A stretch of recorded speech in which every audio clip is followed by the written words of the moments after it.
C'est l'heure d'une nouvelle édition de votre show 77%, notre rendez-vous. À nous les jeunes Africains de tout horizon. Aujourd'hui, nous parlons de manque de perspective pour les jeunes qui décident d'émigrer. Mon nom est Penda Silla et je suis comme toujours ravie de vous retrouver. À suivre dans l'édition de ce jour.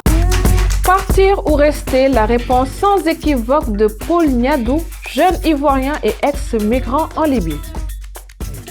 Le business pour financer les études universitaires, un pis-aller pour de nombreux étudiants qui ont choisi de ne pas émigrer.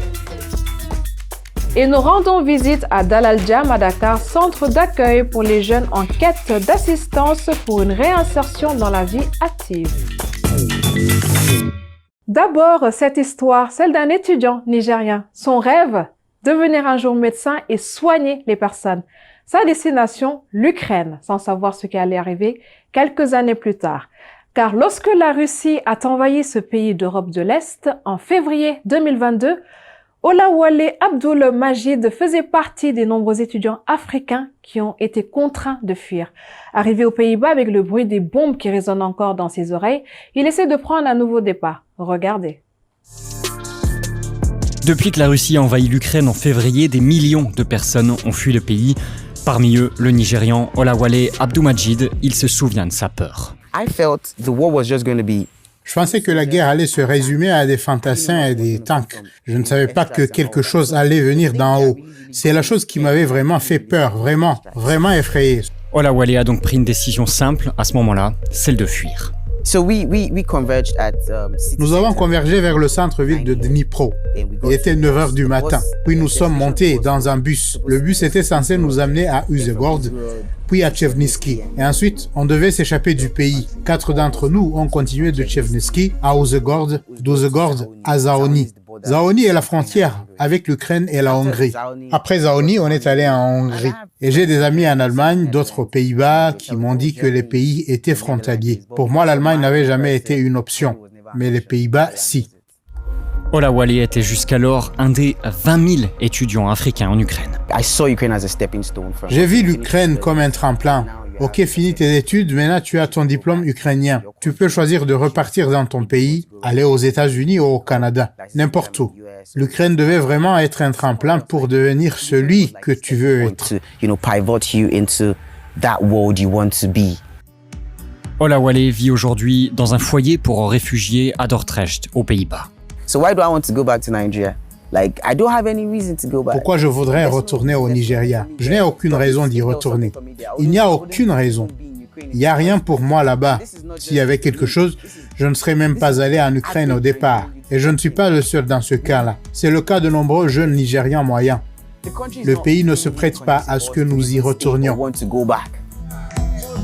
Depuis son arrivée ici, aux Pays-Bas, Olawale s'est fait de nouveaux amis. Quand nous sommes arrivés ici, j'ai rencontré des gens qui étaient dans la même situation que moi, voire pire. En même temps, on a fui l'Ukraine ensemble. C'est logique que, comme on dit, que les esprits ensemble s'attirent. Que tu vis la même chose au même moment, il est plus facile de se connecter. La prochaine étape pour Olawale, s'inscrire dans une université aux Pays-Bas. Je veux d'abord faire régulariser mon statut, qu'on me dise quel est mon statut. Et à partir de là, je pourrai m'orienter vers certaines universités. C'est ce que j'ai commencé à faire. Olawale veut poursuivre ses études de médecine, mais espère aussi réaliser un autre rêve, celui de devenir acteur. Je crois que quelque chose de bien va arriver très bientôt. Je ne peux pas attendre. Je vais vers la réussite, vers de belles réalisations et une belle vie.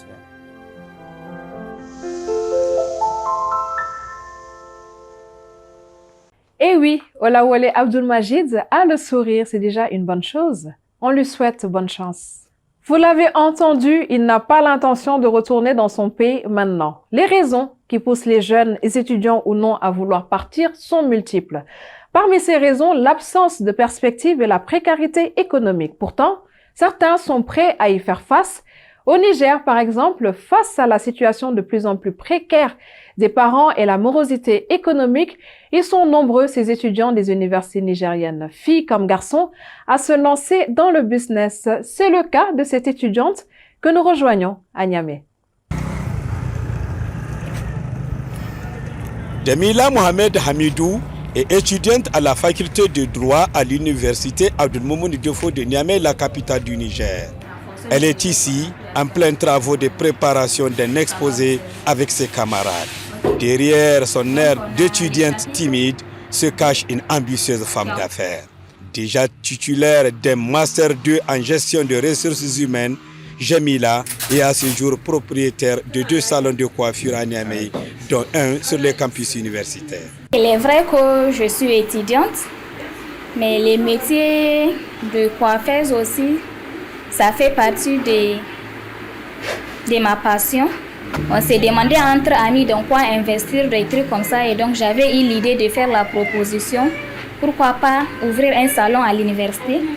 Vu le nombre d'étudiants qui sont là, je pense que ça serait important d'essayer de se lancer dans ce domaine-là.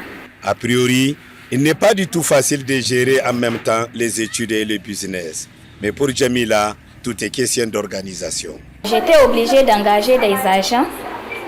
Je reviens, je fais mon compte, après je rentre à la maison. Ce business procure des revenus conséquents à Jamila. Cela lui a permis d'acquérir une certaine indépendance financière et de mener une vie décente. C'est grâce à ces salons que j'arrive à subvenir à mes besoins sans pour autant demander à la maison, payer mes modules, mettre mon essence pour aller à la fac. Donc je dirais que vraiment, ça m'a beaucoup aidé et ça continue toujours de m'aider. Malgré la présence de ses employés qu'elle paye régulièrement, Jamila n'hésite pas à mettre la main à la pâte dès que cela est nécessaire. Pour elle, même s'il est toujours possible pour un étudiant de jumeler les études au business, la patience et le courage sont des mises pour y arriver. Comme toute chose, comme tout début, c'est pas facile. Mais le mieux, c'est de savoir d'abord ce qu'on veut dans la vie et se donner les moyens de parvenir. L'investissement, c'est toujours en long terme. On ne peut pas tout avoir au même moment, mais on peut avoir l'essentiel pour démarrer. Donc je pense que pour un début, c'est dans les trucs de 1,5 million, 2 millions comme ça que j'ai pu utiliser. Mais avec le temps, je pense qu'on est maintenant dans les 5 millions d'investissement. De nombreux étudiants de l'université de Niamey possèdent des kiosques ou des boutiques sur le marché du campus où ils vendent divers produits. Une activité qui leur permet parfois d'avoir des revenus conséquents, leur permettant de vivre dans une certaine opulence à l'image de Jamila dans sa belle voiture. Jamila n'aura peut-être plus besoin de chercher du travail une fois ses études terminées. En se lançant pendant qu'elle est encore aux études, elle accumule tôt l'expérience qu'il lui faut pour être une bonne entrepreneur demain. Et pourquoi pas développer ses activités au-delà du Niger.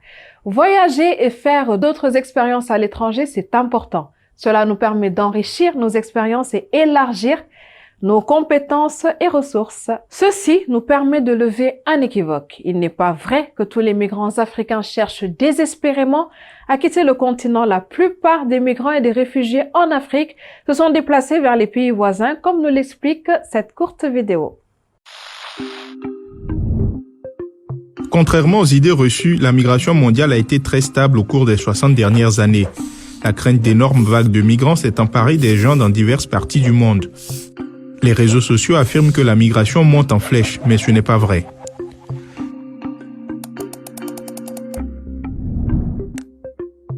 Expliquons-nous. La migration mondiale ne s'accélère pas. Il y a simplement plus de gens dans le monde. Si le nombre total de migrants dans le monde a augmenté au cours des 60 dernières années, il en va de même pour la population mondiale globale. Elle est passée de 3 milliards à 8 milliards. Il y a un demi-siècle, 3% de la population mondiale était des migrants. Aujourd'hui, ce chiffre reste pratiquement le même, soit 3,5%. Pour l'Afrique subsaharienne, les chiffres ont même légèrement baissé. et seule une minorité de migrants africains, environ 30%, a réellement quitté le continent. Et il n'est pas vrai que tous les migrants africains cherchent désespérément à quitter le continent. La grande majorité des migrants et des réfugiés en Afrique se sont déplacés vers des pays voisins.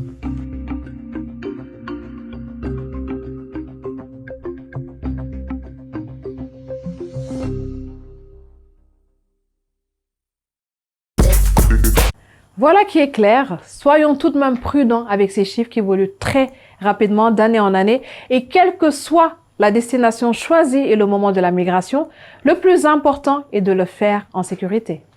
Malheureusement, l'aventure tourne parfois au drame. Alors question, partir est-il nécessairement la solution? Certains d'entre vous ont soulevé la question. Nous rencontrons quelqu'un qui tente d'y répondre. Abidjan, la plus grande ville de Côte d'Ivoire. C'est aussi la ville de Paul Niadou. En 2016, il a voulu émigrer en Europe, mais il a été arrêté en Libye et envoyé dans une prison surpeuplée comptant plus de 4000 détenus. C'était une prison où, par moment, on venait chercher des gens, on les envoyait dans des lieux de prostitution, on prenait d'autres, on les envoyait chez des personnes pour travailler, et d'autres se retrouvaient chez des gens qui faisaient des trafics d'organes humains.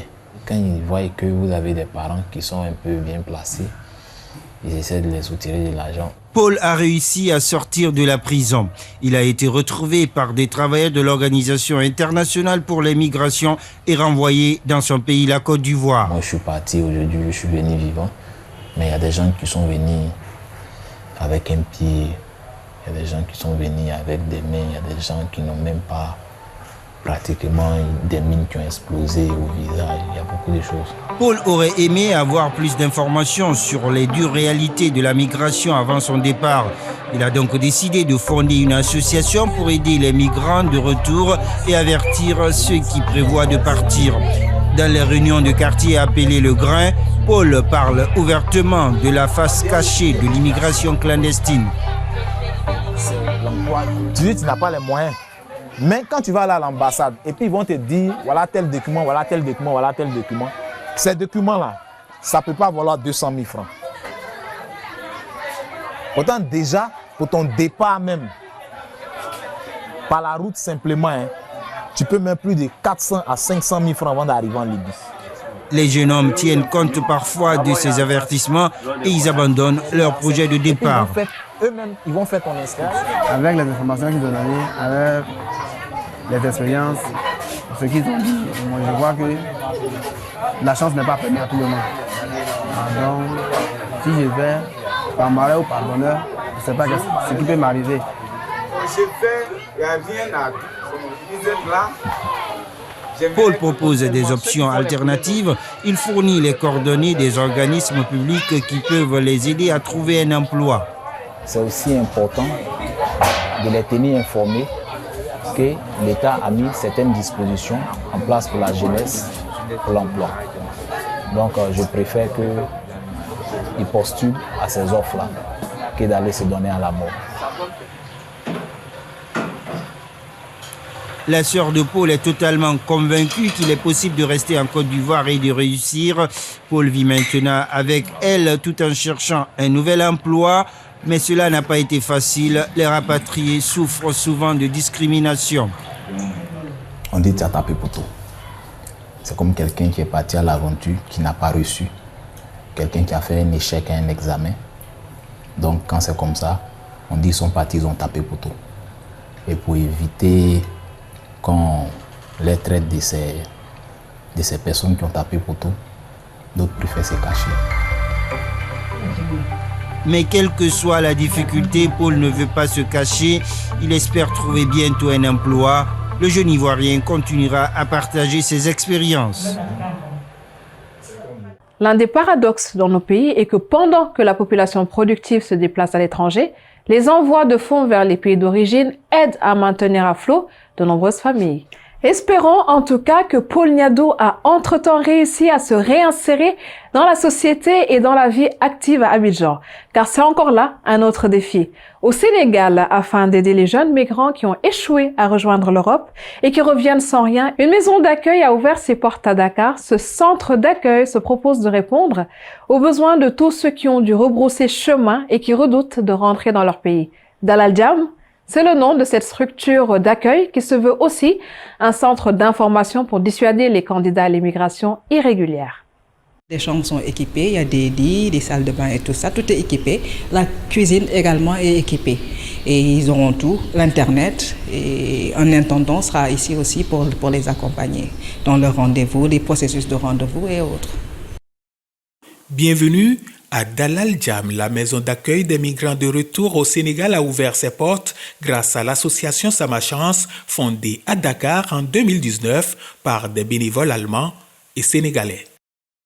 C'est opportun qu'il y ait des maisons comme ça partout en Afrique pour que les gens, au moins, qu'ils puissent rentrer de manière décente chez eux. On ne peut pas refouler des gens comme ça. Nous sommes contre la déportation, mais on ne peut pas changer les lois. Nous espérons que les gens le comprendront. Nous espérons aussi que les migrants de retour se sentiront chez eux, seront à l'aise et pourront s'ouvrir à nous pour qu'on puisse les assister de la meilleure manière. Cet ancien migrant sénégalais gère sa boutique depuis son retour volontaire au pays. Il fait partie des ouvriers qui ont travaillé pour la construction de ce centre. Comme les jeunes d'aujourd'hui, tous les jeunes qui veulent partir en Europe, je pensais que voilà, la seule solution est d'aller en Europe parce que je pensais que en partant en Europe, je vais forcément réussir dans ma vie. Alors que bon, sincèrement, j'avais un bon travail ici. Je vendais des tissus à l'époque. Il ne faut pas croire ce qu'on vous montre dans les têtes ou bien ce qu'on vous dit. Là. Non, si vous croyez en vous, tu peux rester ici et avoir ce que tu veux. Ou bien en tout cas, satisfaire vos besoins. Voilà. Donc, mais quand même, il faut dire aussi c'est difficile. Sincèrement, je n'ai jamais regretté une seule seconde mon retour. Pour déconstruire sur place les fausses idées sur le paradis occidental et les craintes d'un retour au pays, l'association Sama Chance, initiatrice du projet Dalal Jam, offre gracieusement aux bénéficiaires plusieurs services et activités. Cette maison, elle est ouverte à tout le monde, à tous ceux qui sont venus volontairement ou qui ont été venus rapatriés de l'Allemagne. Ils ont un espace à eux. Nous allons y faire des workshops, nous allons y faire des ateliers, nous allons y faire des conférences, nous allons y faire des échanges, nous allons y faire énormément de travail avec les anciens migrants, ceux qui sont revenus avec, par exemple, je pense citer certains qui sont revenus, qui sont des tailleurs, ils peuvent venir former d'autres. Ceux qui sont dans le milieu de la restauration, ils peuvent venir échanger leur expérience. Ceux qui étaient dans la technologie ou dans la menuiserie ou autre chose, c'est une maison non seulement d'accueil, mais c'est aussi une maison d'échange. Cette maison d'accueil des migrants de retour peut héberger et nourrir au moins une vingtaine de personnes.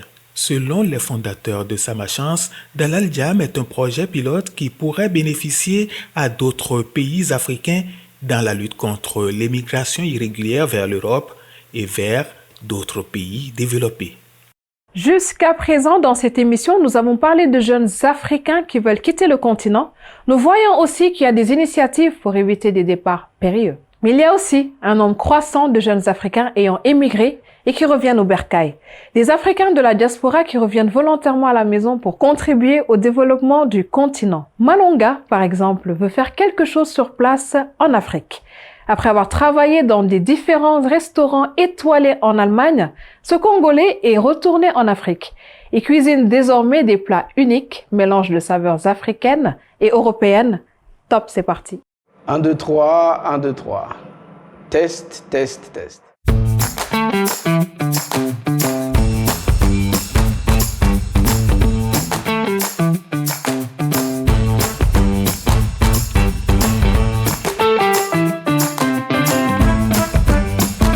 D'origine congolaise, Djuviel Malonga est un visage familier de la scène culinaire de Kigali.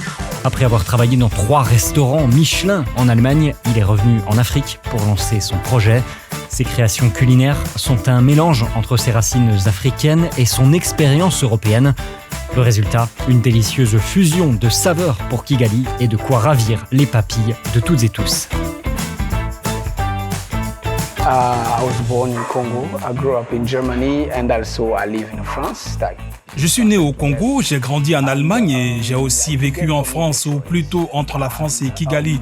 Pour moi, Kigali est un vrai choix. Les gens disent qu'on se sent mieux à la maison. Et pour moi, justement, la maison, c'est Kigali. C'est pourquoi je suis revenu sur le continent.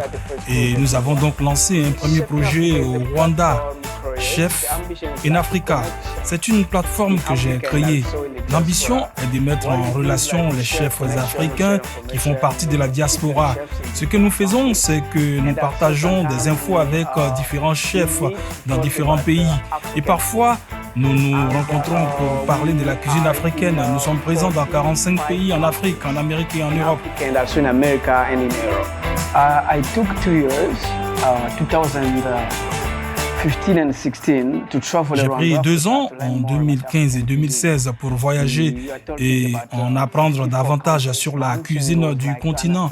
On a 54 pays et je me suis donné pour mission de mieux comprendre ces cuisines.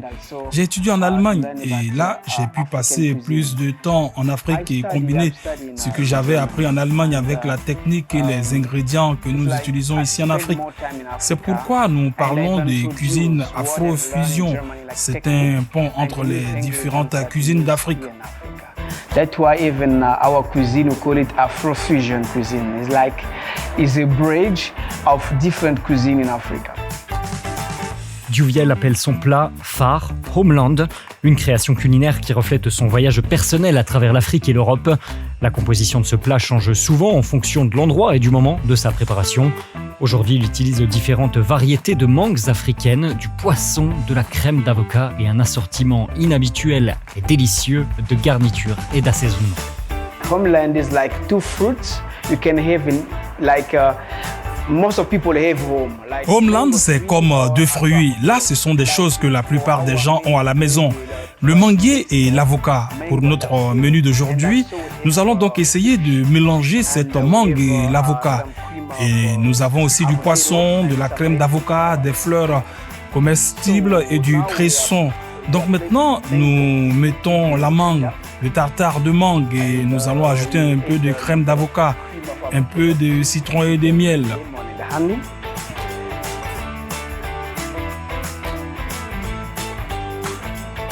And also we'll add a little of mango. Et nous allons aussi ajouter un peu de mangue, de la mangue nature. And also we have et on a aussi un peu de concombre qu'on a fait mariner avec du fruit de la passion. On ajoute une touche de verre. And we add a little of cappuccino flour.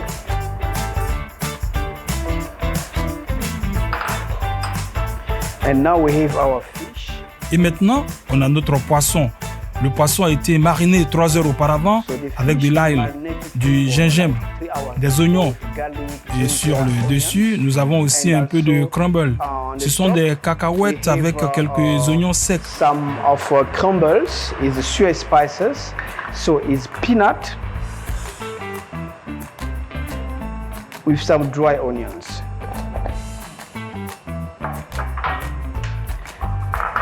And to finish, we'll add some. Et pour finir, nous ajoutons quelques fleurs comestibles pour lui donner de la beauté. So this dish, we call it Homeland. Et voilà notre plat Homeland. Vous avez désormais la recette pour faire vous-même votre plat Homeland chez vous. Et puis, il y a un message qui m'inspire toute cette histoire. Trouvez de la passion dans chaque chose que vous faites. Ce sera tout pour cette semaine. Rejoignez-nous sur Facebook et sur YouTube. Et bien sûr, vous pouvez nous écrire un courrier à l'adresse nousleslesjeunes@dw.com. Je vous laisse sur cette chanson de Black Rasta et Jah Humber. Le message dans cette chanson, l'Afrique nous appartient, unissons-nous et adoptons Ubuntu. Réfléchissez aux paroles et à la prochaine fois. Merci d'avoir regardé cette émission. sat upon the throne of Ethiopia. Through the Marcus Mahadar to Aksuma. Salam Naju. Greetings. Black Rasalams and Jamba. We're 400 years, 100 millions and many more. We were back like fish in a cannon shifted of Guinea shores. Yeah, they took black magic and Ashanti's golden stool. Oh yes, we worked the plantations and never get no pay. It's a full-time no, we set to the score. Yes, a full-time no, black people should know. Africa, you're not royalty. Africa, you're not royalty. Mama Africa, you're not royalty. Africa, you're not royalty.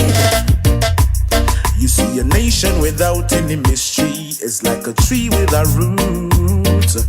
That kind of tree could never bear no fruit, Mama Africa. Before we dance abroad, we got to learn to dance a yard. Divide and rule could only tear us apart. The time has come for I and night to I night. Hakuna Matata, make we stop all the fight. Been through the struggle and washed down the drain. So much agony and so much pain. Oh, children sing, you're not royalty.